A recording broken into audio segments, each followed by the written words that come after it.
Assalamualaikum warahmatullahi wabarakatuh.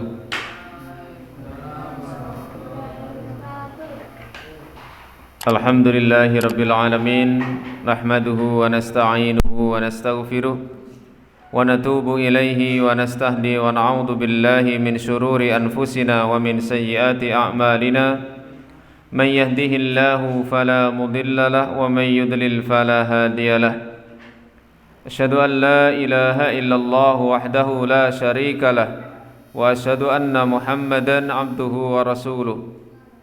Allahumma salli ala nabiyyina Muhammadin wa ala alihi wa sahbihi wa man tabi'ahum bi ihsanin ila yaumiddin.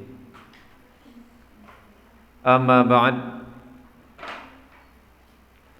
Alhamdulillah, pada kesempatan sore hari ini marilah kita tidak lupa untuk senantiasa memanjatkan puji syukur kehadirat Allah Subhanahu wa taala, karena atas limpahan rahmat, taufik, hidayah serta maunah dan juga nikmat-nikmatnya kembali Allah Subhanahu wa taala mengumpulkan kita di majelis yang penuh barakah ini, insyaallah di tempat yang sama-sama kita cintai ini, dalam rangka kita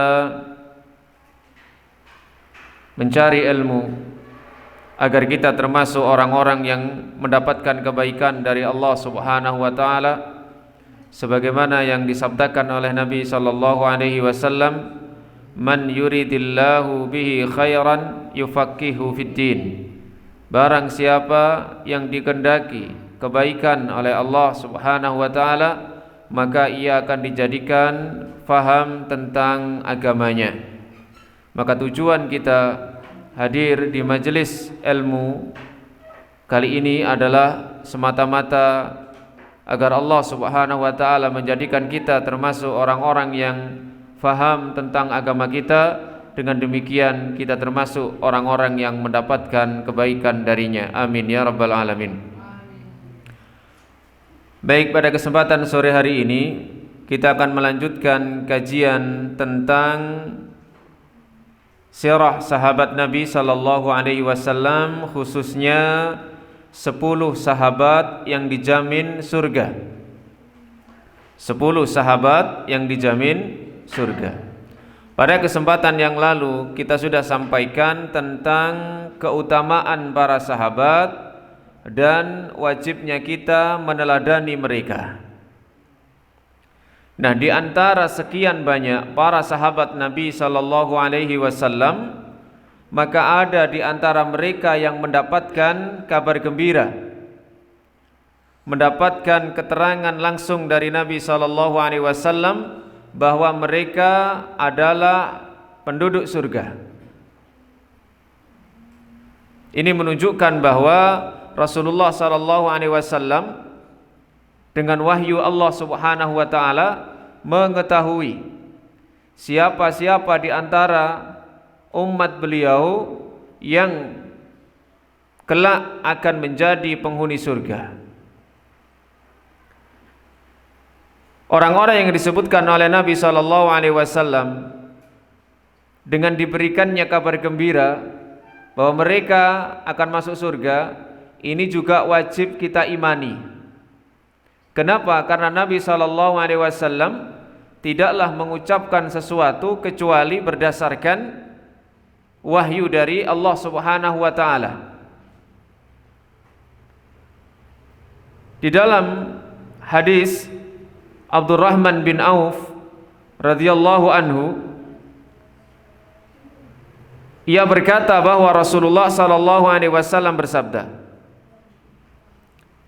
Abu Bakrin fil jannah. 10 sahabat yang dijamin surga itu adalah: 1, Abu Bakar As-Siddiq radhiyallahu anhu. Yang kedua, Umar fil jannah. Umar ibnul Khattab di surga kelak. Yang ketiga, Utsman ibnu Affan fil jannah. Utsman bin Affan di surga kelak. Yang keempat, Ali bin Abi Thalib Ali fil jannah. Ali bin Abi Thalib kelak di surga. Kemudian yang kelima adalah dari Utsman sudah, yang keempat. Yang kelima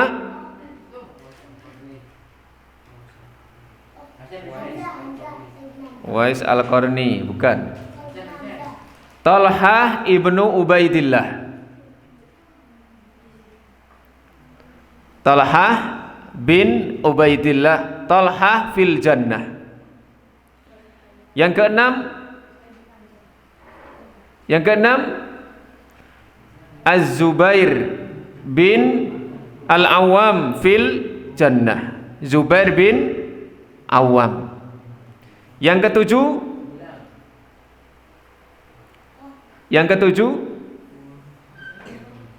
siapa yang ketujuh? Yang tadi meriwayatkan hadis, Abdurrahman bin Auf fil jannah. Yang kedelapan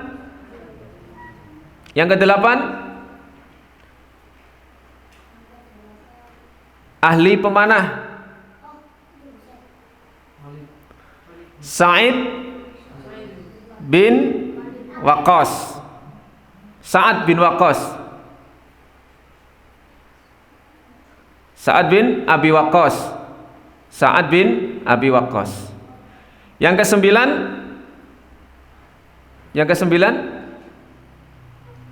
Sa'id bin Zaid.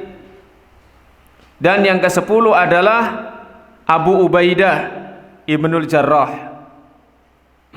Abu Ubaidah Ibnul Jarrah. Kita ulangi. 10 sahabat yang dijamin surga oleh Nabi sallallahu alaihi wasallam.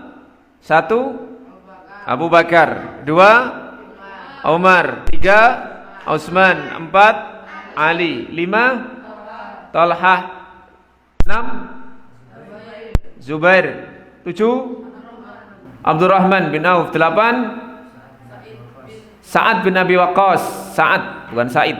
Sa'ad bin Abi Waqqas. 9 Sa'id bin Zaid. Yang ke-10 Abu Ubaidah Ibnu Al-Jarrah. Dihafalkan ya. 10 sahabat yang mendapatkan kabar gembira masuk surga. Memang ada sahabat-sahabat lain yang juga pernah dikabarkan, disampaikan oleh Nabi sallallahu alaihi wasallam yang nanti kelak akan menjadi penduduk surga. Contoh misalnya adalah kedua cucu beliau, Al-Hasan dan Al-Husain. Nabi mengatakan, cucuku dua ini menjadi sayyida syababi ahlil jannah, menjadi pemimpin para pemuda penduduk surga. Para penduduk surga yang muda, mereka akan dipimpin oleh kedua cucu Nabi sallallahu alaihi wasallam ini, yaitu Al-Hasan dan Al-Husain. Begitu pula sahabat-sahabat yang lain yang memang mendapatkan kabar gembira bahwa dia nanti akan masuk surga. Tetapi pembahasan kita hari ini dan ke depan adalah membahas tentang 10 sahabat dijamin surga oleh Nabi sallallahu alaihi wasallam. Tadi yang pertama adalah sahabat Nabi sallallahu alaihi wasallam yang paling mulia, yang paling utama, yaitu Abu Bakar As-Siddiq radhiyallahu anhu.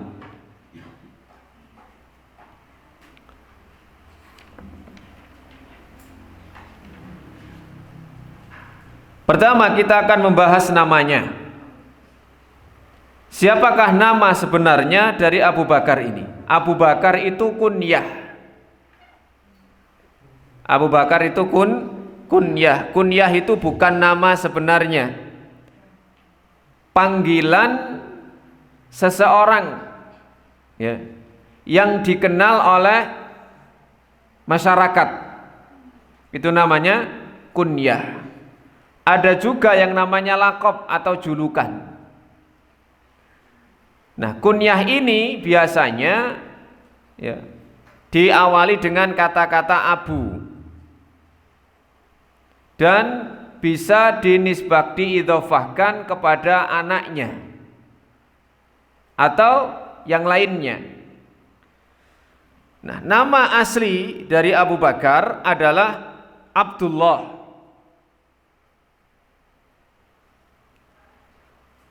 bin Utsman bin Amir bin Amr bin Ka'ab bin Sa'ad bin Taimin ibni Murrah bin Ka'ab ibnu Lu'ay al-Qurashi at-Taimi.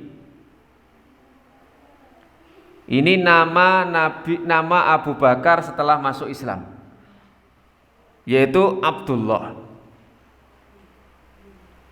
Namanya sebelum masuk Islam, ya, di zaman jahiliyah adalah Abdul Ka'bah. Nama Abu Bakar yang asli sebelum masuk Islam masih musyrik adalah Abdul Ka'bah. Apa artinya Abdul Ka'bah itu? Abdul itu hamba, berarti Ka'bah hambanya Ka'bah. Ini tidak boleh. Kalau sudah ada nama depan Abdun itu maka harus diidhofahkan kepada Allah atau nama lain Allah. Abdullah, Abdurrahman, ya, tidak boleh. Hamba raja tidak boleh. Hamba raja maksudnya hamba raja selain Allah. Tapi kalau raja dimaksud Allah, Abdul Malik itu boleh. Nah, Abu Bakar itu sebelum masuk Islam namanya Abdul Ka'bah, hambanya Ka'bah, berarti dia menyembah Ka'bah. Ka'bah itu benda tidak boleh diidhofahkan kepada seorang hamba. Makanya kemudian nama itu dirubah oleh Nabi SAW setelah masuk Islam menjadi Abdullah.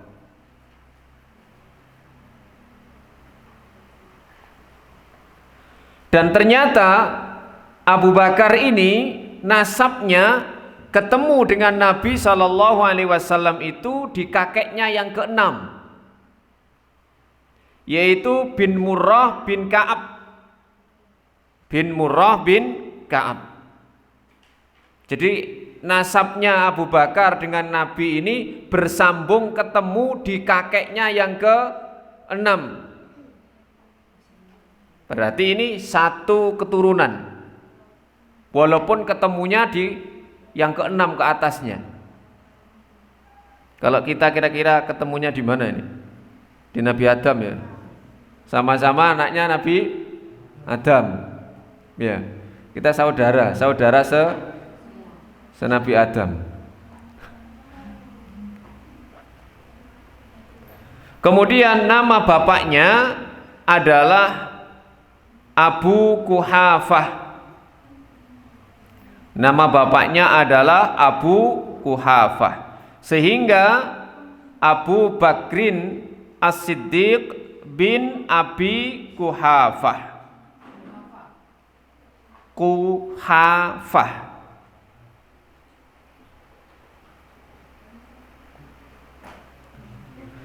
Nah, bapaknya Abu Bakar ini masuk Islam ketika Nabi menaklukkan kota Mekah.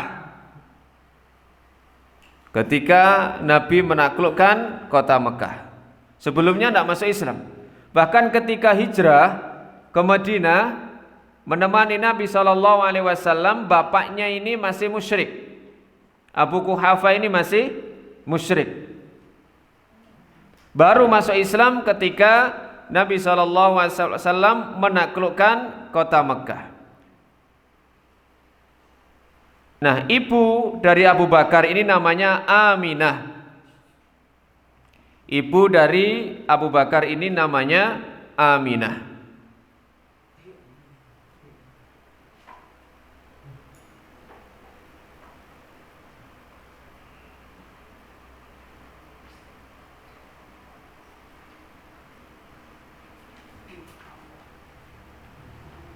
Kemudian pembahasan berikutnya adalah kunyah. Kunyah itu tadi, kunyah adalah panggilan yang diawali dengan abu atau ummu kalau perempuan. Nama aslinya tadi adalah Abdullah setelah masuk Islam, kemudian diberi kunyah Abu Bakrin. Bakar itu artinya apa? Abu itu artinya bapak, Bakrin itu artinya adalah anak unta yang jantan. Jadi anak unta yang jantan itu namanya Bakar. Ya.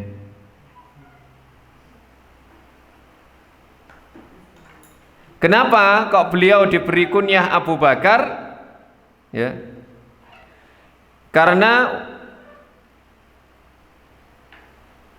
beliau ini, Abdullah ini bin Abi Quhafah, ini termasuk beliau kakek-kakeknya ini adalah pemimpin kabilah yang besar. Pemimpin kabilah yang besar. Orang Arab itu biasa membuat kunyah diidhofahkan dengan hewan-hewan, terutama hewan-hewan yang buas, yang terkenal kuat. Umar itu mendapatkan julukan Abu Hafs. Hafs itu artinya singa. Bapaknya si singo.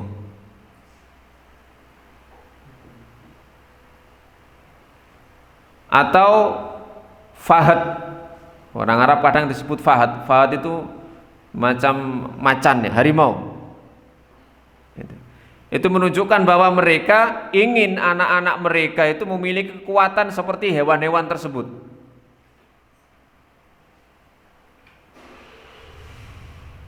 Kemudian lakopnya sekarang, julukannya. Julukan dari Abu Bakar. Yang pertama, Abu Bakar ini dijuluki dengan Al-Atiq.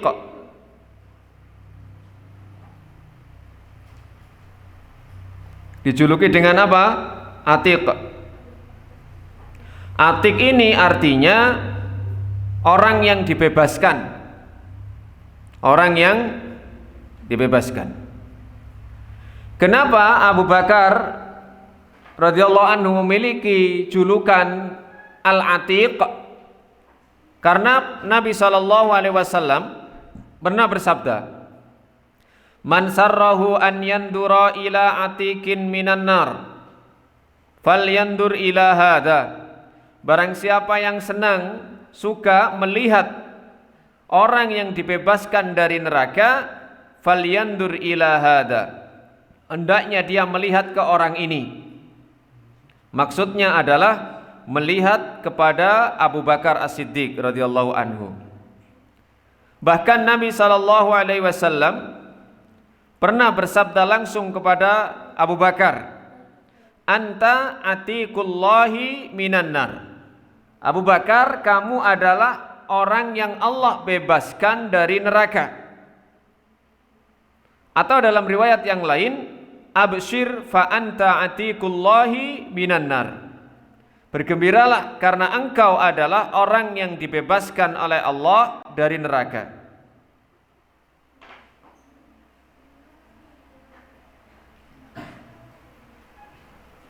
Ini julukan yang pertama. Julukan yang kedua apa? Yang dikenal. Julukan lakop Abu Bakar yang terkenal adalah As-Siddiq. Ini julukan yang kedua. Kenapa? Karena Rasulullah SAW mensifati beliau dengan As-Siddiq adalah ketika terjadi peristiwa Isra dan Mi'raj. ketika Nabi SAW melakukan perjalanan, diperjalankan oleh Allah dari Mekah, dari Masjidil Haram ke Masjidil Aqsa, kemudian ke langit, balik lagi ke Mekah dalam waktu semalam, maka ini kemudian diceritakan kepada orang-orang Quraisy Mekah yang musyrik. Kemudian ternyata mereka semuanya mendustakan cerita Nabi sallallahu alaihi wasallam.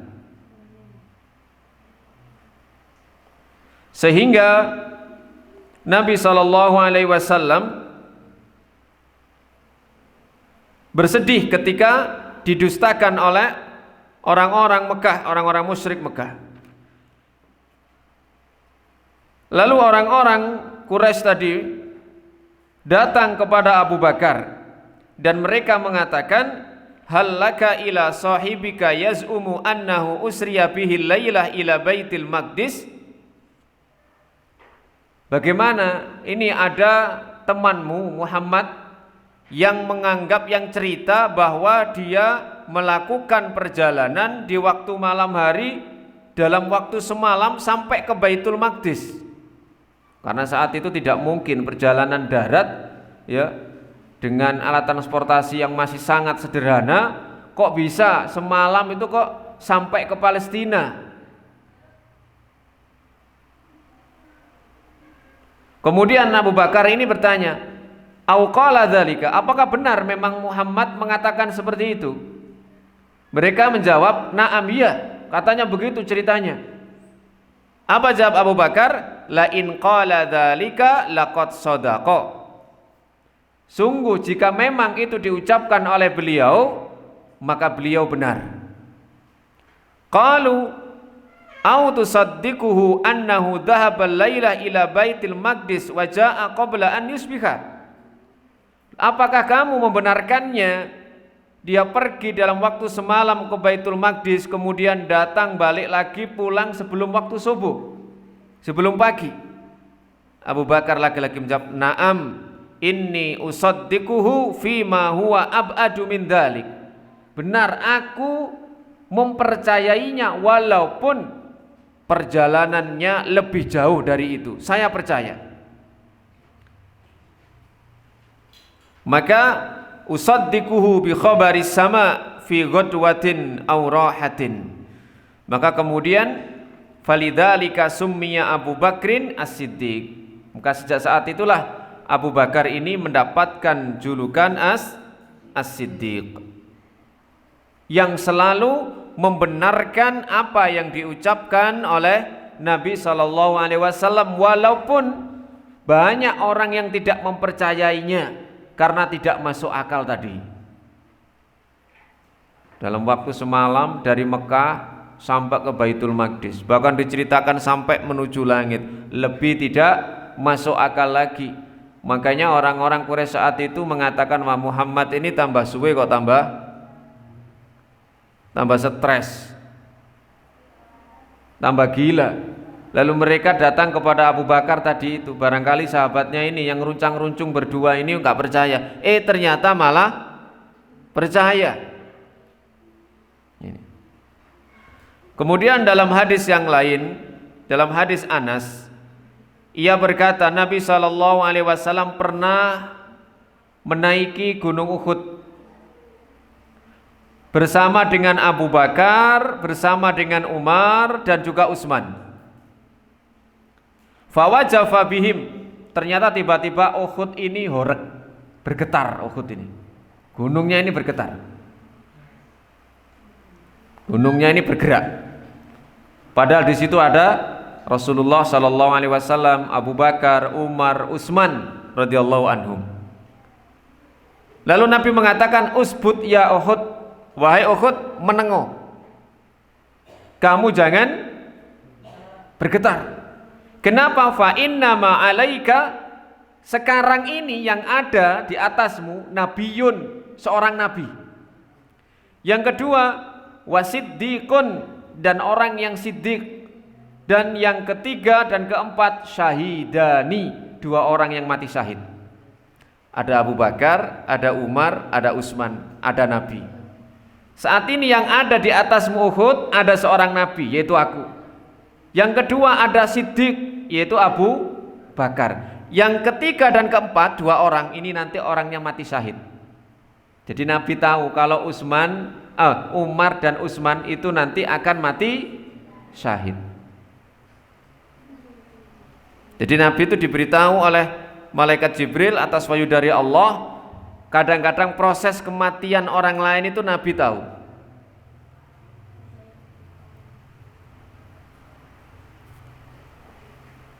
Pernah ketika Rasulullah itu menjelang wafat, beliau didatangi oleh putrinya. Siapa putrinya Rasulullah sallallahu alaihi wasallam? Siapa? Fatimah radhiyallahu anha. Kemudian Rasulullah ini berbisik kepada Fatimah. Tiba-tiba Fatimah ini menangis dan di situ disaksikan oleh Aisyah radhiyallahu anha. Kemudian Nabi membisiki lagi, ternyata Fatimah tertawa. Mari menangis terus guyu. Nah, Aisyah ini yang melihat itu penasaran.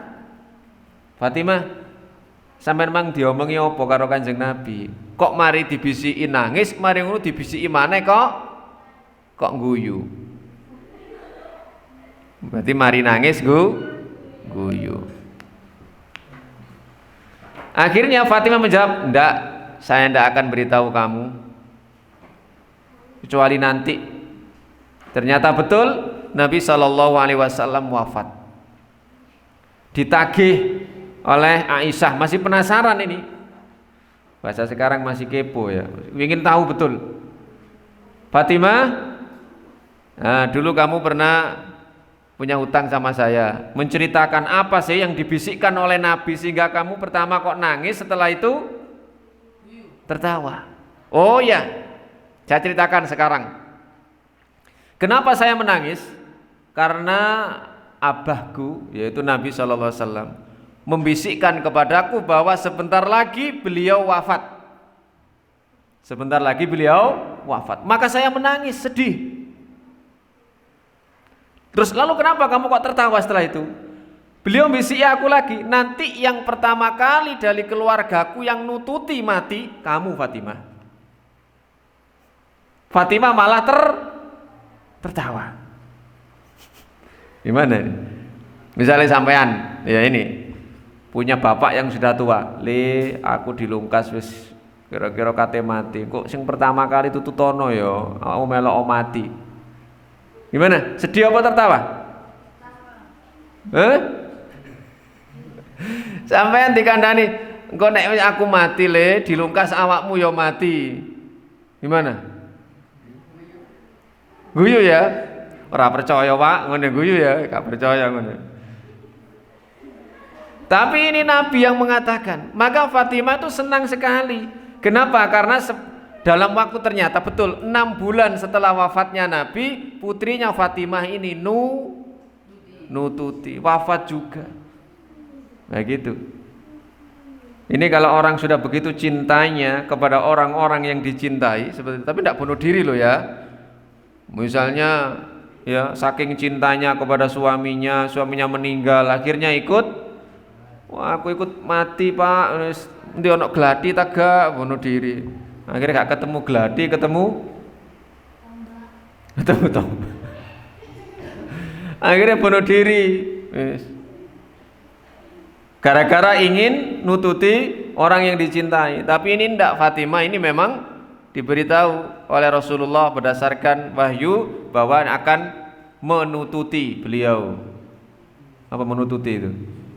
Menyusul, ya, meninggal.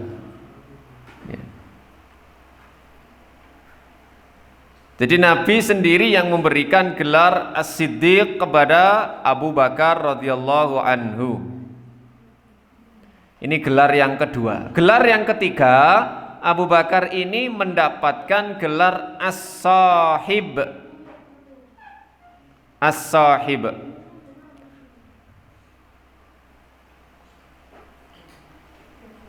Dan ini diabadikan oleh Allah Subhanahu wa taala dalam surat At-Taubah ayat yang ke-40. Allah Subhanahu wa taala menceritakan ketika proses hijrahnya Nabi sallallahu alaihi wasallam dari Mekah ke Madinah yang ditemani oleh Abu Bakar ini. Illa tansuruhu faqad nasarahu Allah. Jika kalian tidak menolongnya, sungguh Allah akan menolongnya. Id akhrajahu alladhina kafaru. Ingatlah ketika orang-orang kafir mengusir Nabi saniya isnaini, untuk kali yang kedua. Idhuma fil ghor, ketika berada di gua. Ketika berada di gua apa ini? Wahiro. Gua apa? Gua Sur. Ini bersama Abu Bakar. Id yaqulu li sahibihi. Wah, diceritakan dalam Al-Qur'an ini. Ketika mereka berdua berada di gua dan berkata kepada sahibnya. Sahib itu teman akrab. Ya. La tahzan innallaha ma'ana. Kamu jangan sedih, sesungguhnya Allah bersama kita. Jadi gua Sur itu sebenarnya ya bukan gua beneran ya, semacam cekungan ya, tebing, ada celowokannya begitu. Itu orang kalau misalnya melongok ke dalam pasti kelihatan kakinya.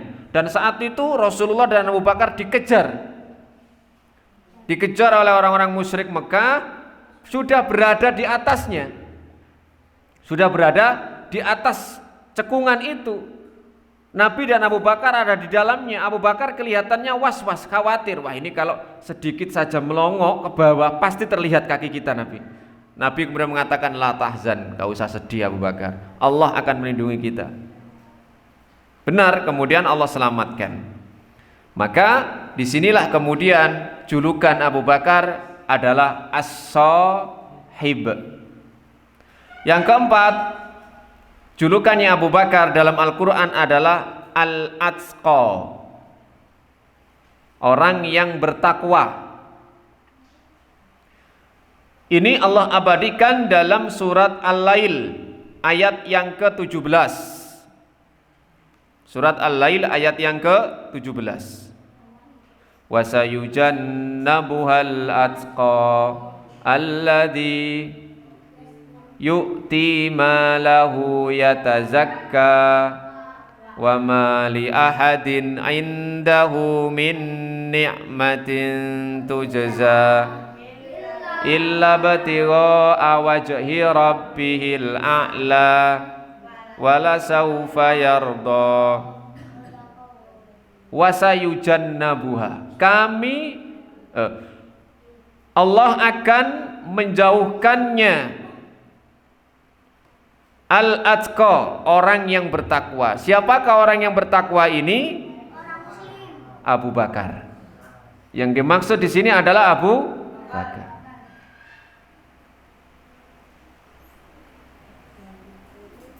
Nah, kemudian pembahasan berikutnya adalah tentang bentuk fisiknya Abu Bakar itu seperti apa sih?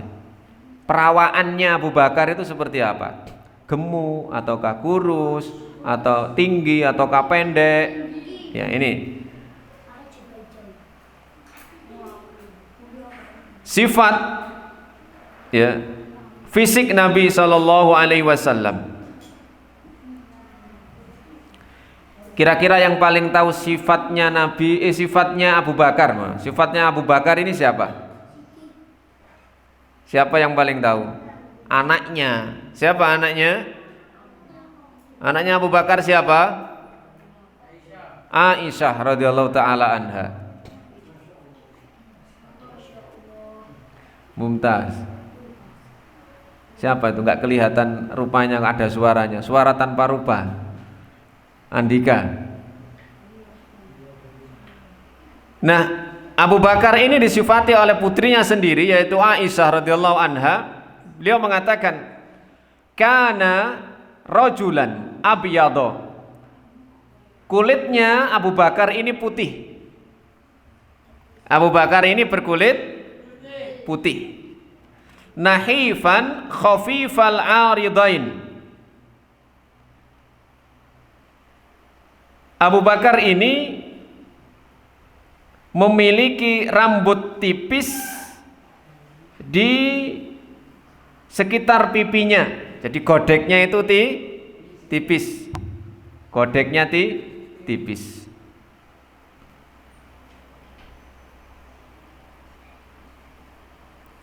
Kemudian ajna ini adalah apa namanya? Tidak banyak daging antara dua pundak dan dadanya, sehingga qalilul lahmil wajhi. Beliau ini daging yang ada di wajahnya itu sedikit. Sedikit itu maksudnya tulang-tulangnya ini agak menonjol. Berarti memang Abu Bakar radhiyallahu anhu ini orangnya kuat, kurus. Abu Bakar ini orangnya kurus.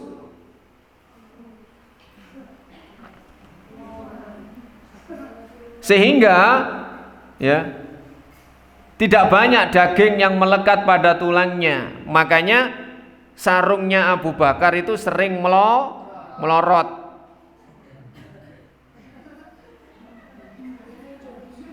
Kenapa? Karena gak ono cantolane.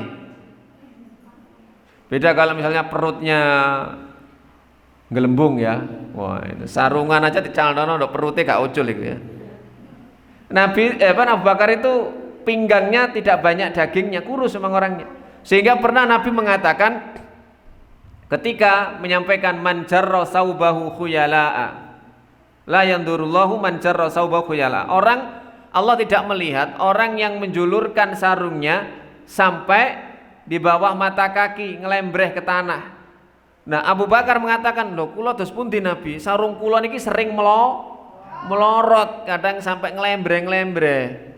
Apa kata Nabi? Kamu tidak termasuk, wahai Abu Bakar. Kamu tidak termasuk orang yang memiliki kesombongan. Ya soalnya memang awakmu kuru, mangkane sarungmu sering melorot. Gak apa-apa nek memang begitu. Jadi Abu Bakar ini orangnya kurus, ya, kulitnya putih, kemudian tulang-tulang wajahnya ini agak menonjol. Karena apa? Karena sedikit dagingnya. Tidak seperti Mas Handika. Wan banyak dagingnya. Atau nah ini. Kulitnya putih, ya. Ghairul ainain. Terus matanya ini agak cekung. Ya karena orang kurus ya, matanya agak cekung. Dan beliau itu sering mengecat rambutnya dengan daun jati ra ono zaman piyen daun jati, Mas. Ya apa ngecat daun kurma? Dengan daun pacar. Itu yang pewarna itu loh ya, pakai daun itu loh, warnanya agak oranye itu ya. Nah itu sering rambut beliau itu yang sudah memutih itu diberi pewarna itu. Kalau yang warna hitam tidak boleh, ya. Mewarnai rambut dengan warna hitam itu hukumnya haram, dilarang, ya. Walaupun rambutnya putih, misalnya supaya ketok nom, gitu ya. Wah tak semiri rek rambutku mbek warna hitam. Kalau warnanya sudah putih rambutnya, boleh memberi warna bukan dengan hitam. Ya, misalnya tadi dengan daun pacar sehingga nggak kelihatan putih-putih, tapi kelihatan agak oren-oren begitu. Jenggote yang sudah putih boleh.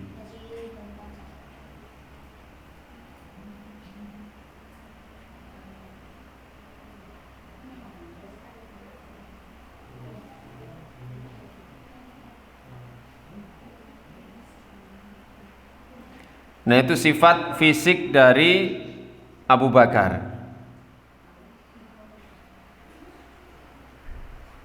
Suatu ketika ini sahabat Abu Bakar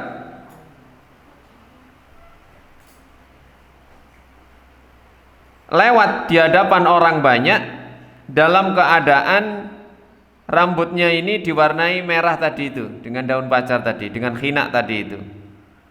Asalnya ndak putih kabeh ya. Jadi rambutnya putih, jenggotnya putih, lalu kemudian diberi warna tadi itu, akhirnya orang-orang mengatakan hadza ahsan. Nah, ini Abu Bakar lebih baik. Ya, gitu. Artinya diberi warna dengan daun pacar tadi itu.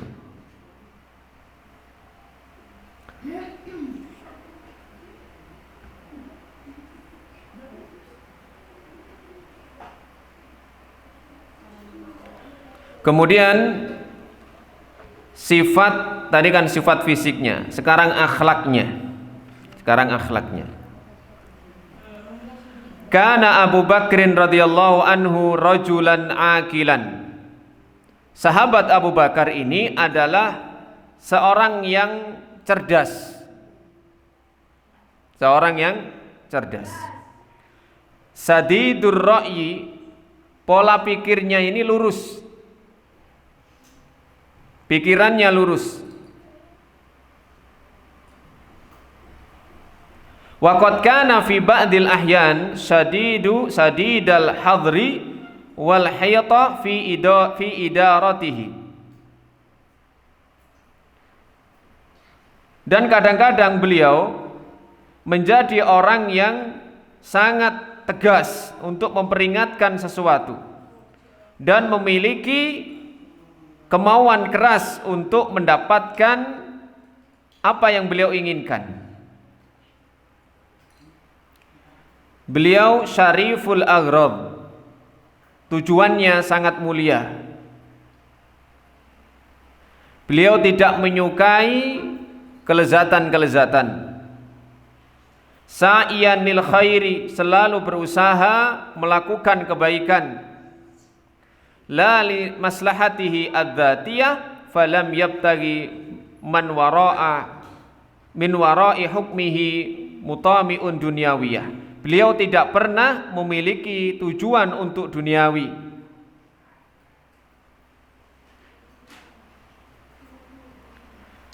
Bal kana la yahimuhul ghina zahidan fil fakhri. Abu Bakar ini sebenarnya termasuk orang-orang yang memiliki kecukupan, kaya Abu Bakar ini. Tetapi beliau orang yang sangat zuhud dan selalu berusaha menghindari hal-hal yang sifatnya kemewahan.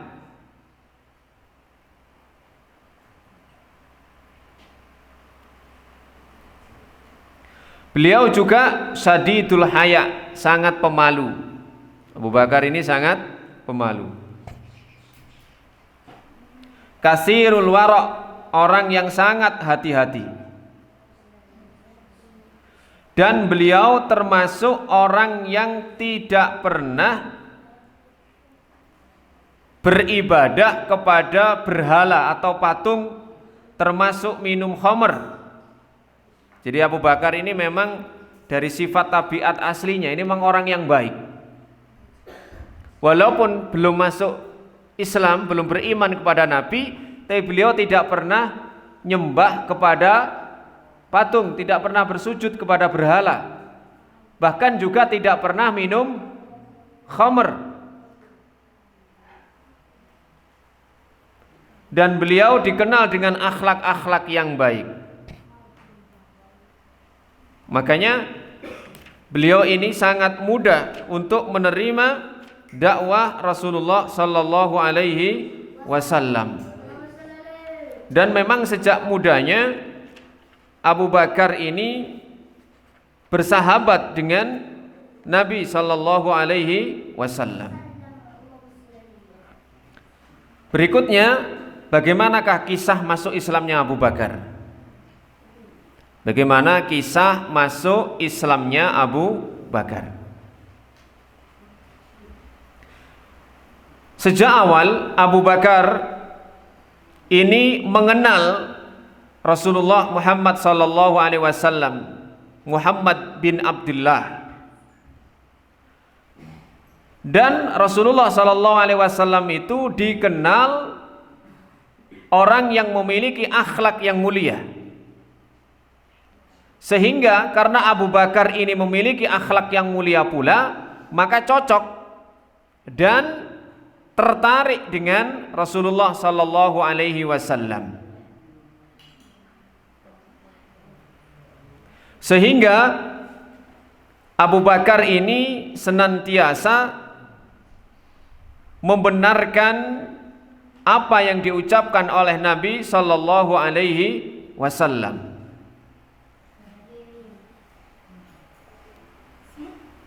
Maka ketika Rasulullah sallallahu alaihi wasallam mengajak Abu Bakar untuk beriman kepada Allah Subhanahu wa taala dan mengakui bahwa beliau adalah utusan Allah, maka Abu Bakar ini tanpa pikir panjang langsung mau mengucapkan dua kalimat syahadat.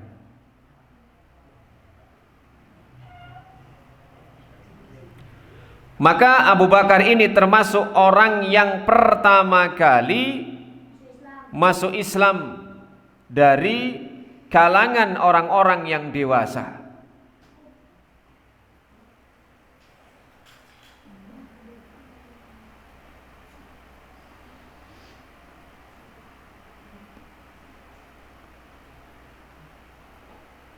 Maka disebutkan oleh banyak para ulama bahwa Abu Bakar ini adalah orang yang pertama kali dari kalangan orang-orang yang dewasa yang menjawab seruan untuk masuk Islam.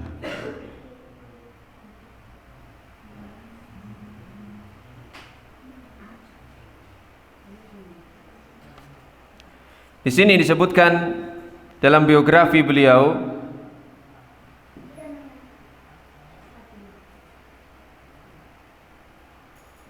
Kana Abu Bakrin As-Siddiq radhiyallahu anhu sari'al istijabah li da'watir Rasul.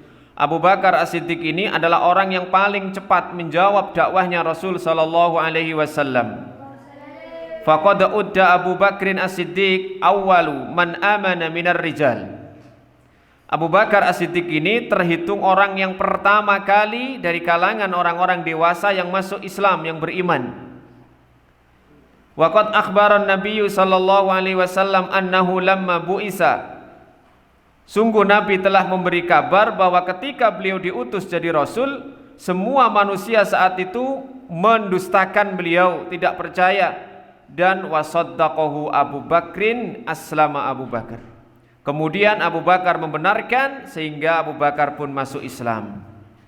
Kemudian summa aslamat ummuhu ba'dahu. Kemudian ibunya Aminah tadi itu masuk Islam setelah beliau. Walam yuslim abuhu. Sementara bapaknya belum masuk Islam kecuali ketika Fathu Mekkah.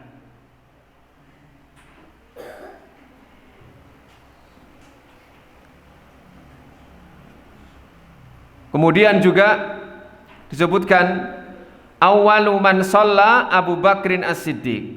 Sahabat Nabi yang pertama kali melakukan sholat adalah Abu Bakar As-Siddiq.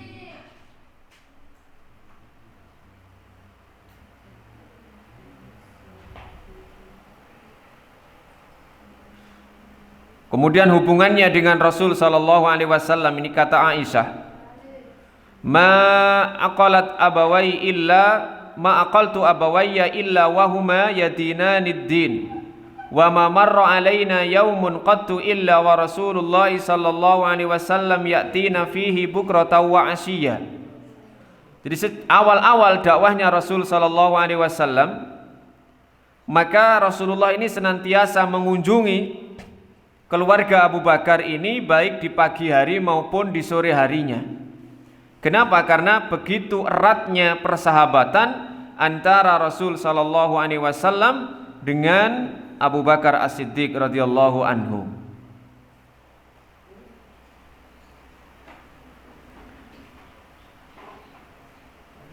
Ketika Abu Bakar ini mendengar seruan dakwah Nabi sallallahu alaihi wasallam, maka beliau masuk Islam tanpa berpikir.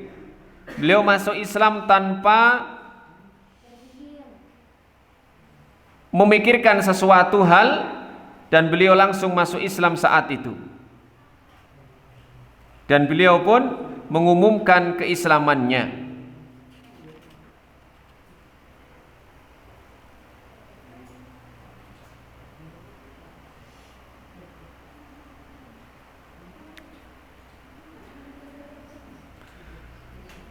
Dan sahabat Abu Bakar ini ketika masuk Islam sampai wafatnya tidak pernah berpisah dengan Rasul sallallahu alaihi wasallam, baik ketika Rasul ini dalam keadaan safar maupun sedang berada di rumah beliau. Jadi selalu Abu Bakar ini menemani, mendampingi Rasulullah sallallahu alaihi wasallam dan membantu dengan segenap harta maupun jiwa dari Abu Bakar radhiyallahu anhu ini. Kemudian yang terakhir pada pertemuan kita sebelum kita bahas yang lainnya adalah bagaimana setelah masuk Islamnya Abu Bakar ini, Abu Bakar pun berdakwah membantu Rasulullah sallallahu alaihi wasallam. Maka Abu Bakar ini karena termasuk dari orang-orang Quraisy, suku yang terpandang, maka beliau mulai menyebarkan agama Islam. Abu Bakar ini datang kepada sahabat-sahabatnya yang memiliki pola pikir yang sama dengan Abu Bakar. Maka di awal dakwahnya ini ternyata Abu Bakar berhasil mengajak 5 temannya masuk Islam, yaitu Utsman bin Affan, kemudian Zubair bin Awam tadi, Abdurrahman bin Auf, Sa'ad bin Abi Waqqas, dan Thalhah bin Ubaidillah. Ini termasuk tadi orang-orang yang mendapatkan kabar gembira masuk surga. Ini masuk Islamnya adalah lewat sahabat Abu Bakar radhiyallahu anhu.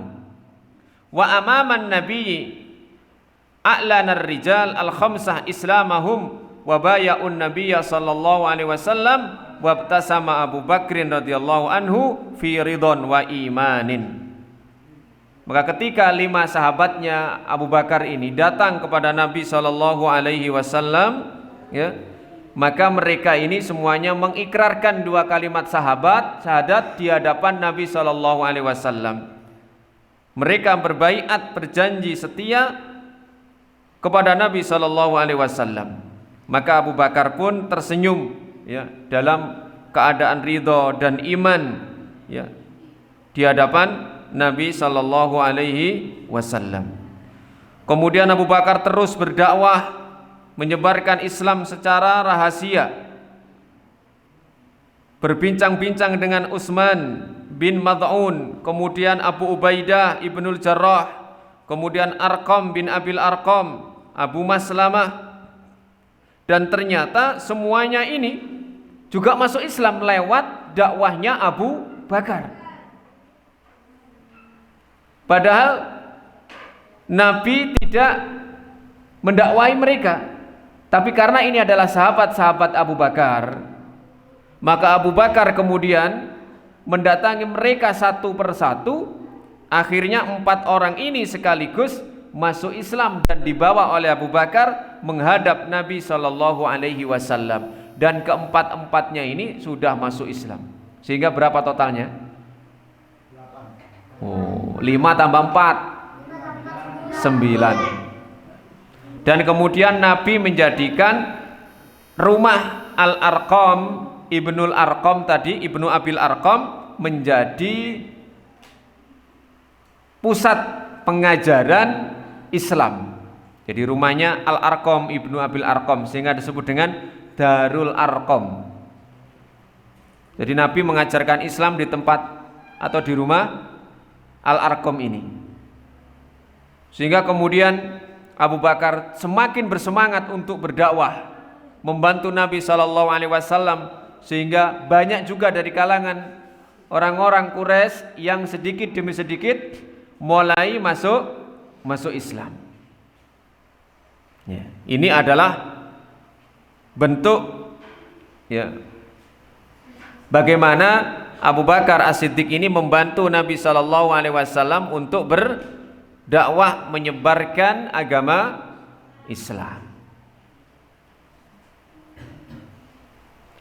Nah, nanti kita akan bahas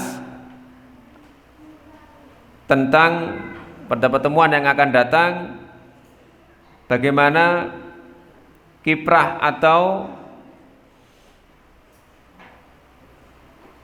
sumbangsih Abu Bakar lebih besar terhadap Islam di waktu-waktu setelah Rasulullah Sallallahu Alaihi Wasallam wafat atau bahkan nanti menjelang wafatnya itu, tentang keutamaan secara khusus yang dimiliki oleh sahabat Abu Bakar.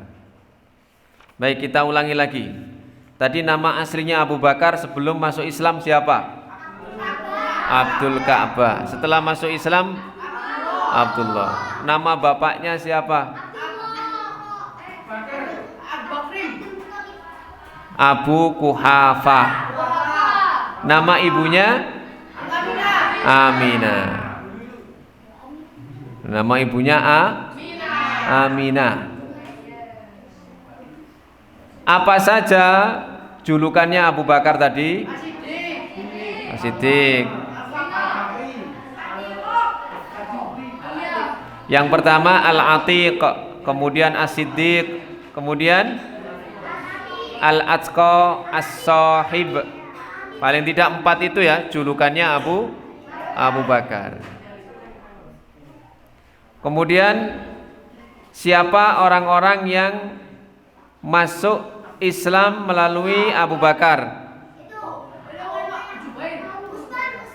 Utsman bin Affan, Abdurrahman bin Auf, Zubair bin Awam, kemudian Talha bin Ubaidillah, Sa'ad bin Abi Waqqas.